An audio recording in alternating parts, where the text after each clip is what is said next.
हा बघा कसा अथांग समुद्र आहे. या अथांग समुद्राप्रमाणेच आपली मुलंसुद्धा खूप अथांग असतात.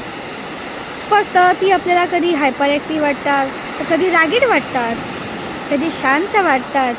तर समुद्र बघितलं तर लांबून शांत आहे, कधी त्याच्यामध्ये लाटा येत आहेत म्हणजेच त्याला राग येत आहे, पण तो थोड्या वेळाने कंट्रोलही होत आहे. कधी कधी शांत वाटणारं पाणी मध्ये उसळत आहे, परत शांत होत आहे. आणि हा मानवी स्वभाव आहे, हे त्यांचं आयुष्य आहे, ते त्यांनी जगलं पाहिजे. पण ह्याच समुद्राचा आनंद घेण्यासाठी आपण सुट्टीच्या दिवशी येत असतो. मग मुलांचा होणारा अपडाऊन स्वभावाचा आपण का नाही आस्वाद घेतला पाहिजे. चला, मुलांच्या असणारा कधी रागीट स्वभाव तर कधी शांत स्वभाव, कधी त्यांना वाटणारी उत्सुकता तर कधी त्यांना वाटणारी निराशा, कधी वाटणारा हाय कॉन्फिडन्स, कधी त्यांना वाटणारा लो कॉन्फिडन्स, ह्या सगळ्यांच्यामध्ये आपण एक डुबकी मारूया आणि समुद्रासारखीच त्यांच्या विचारांची आणि आपल्या पॅरेंटिंगच्या जर्नीचा सुखद असा आस्वाद घेऊया.